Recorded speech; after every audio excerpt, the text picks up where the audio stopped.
What if Bella Swan wasn't the quiet new girl but the girl who turned the entire high school upside down? From accidental drama to unexpected power moves, today, SO flips everything you thought you knew. Welcome to What If Bella Turned Their High School Upside Down. Jasper's paw. I sighed. Today had been nice. Okay. Who was I kidding? It was totally boring. Edward, Rosalie, and I had all hung out today at Edward's house. We had gone swimming, and Rosalie had complained once again because she had no one to shop with.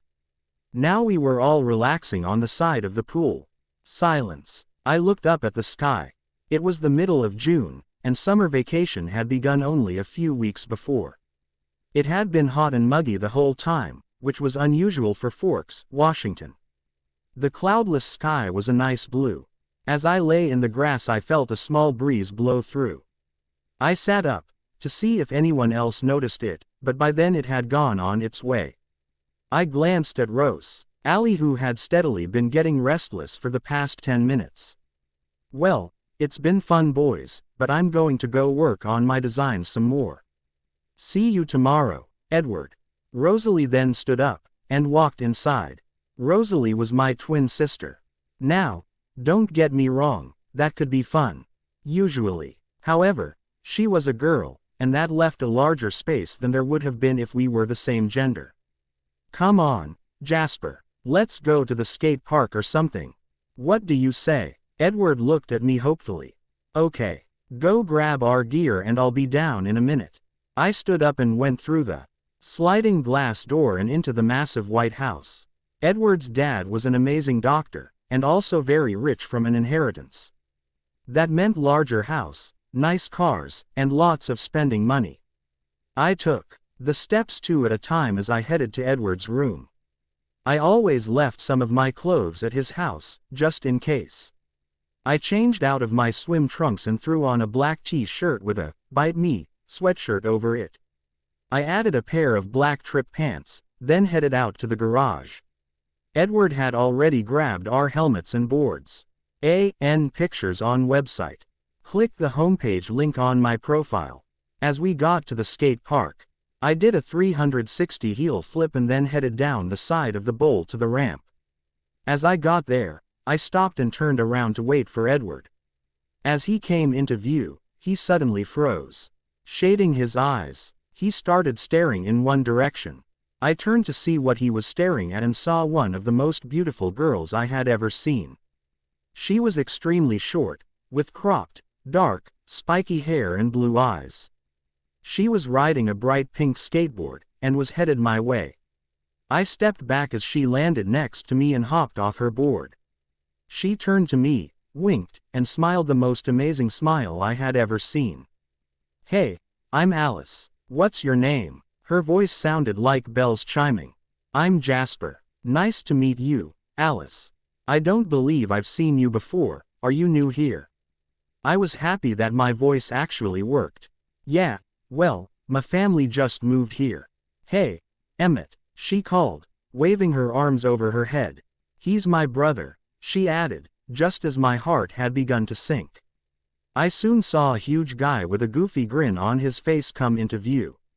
How he could stand on the skateboard and not break it, I didn't know. Emmett came over and flipped his board up with his foot so that he was holding it. Hey dude, I'm Emmett. He had a low booming voice, but he seemed really nice. Jasper. I suddenly remembered why I came here, and looked around for Edward. He was in the same place, talking to a gorgeous brunette girl. He seemed to be as dazed by her as I was by Alice. Who could that be? And where did these amazing people come from? Bella's paw. Dad, we have to go now. I yelled in exasperation. We were moving, again, and I had to pretty much take care of everything, again. Although both my parents were unorganized since the divorce, my father has been much worse. Even though it was half a decade ago. Coming. I just forgot the hey, where did I put my sunglasses? I sighed. Great. I turned my head to look at Charlie. He was a balding man, average height with a stocky figure. He wasn't extremely tall, but he had well-muscled shoulders. Charlie was always kind, but both of us didn't like to get too emotional.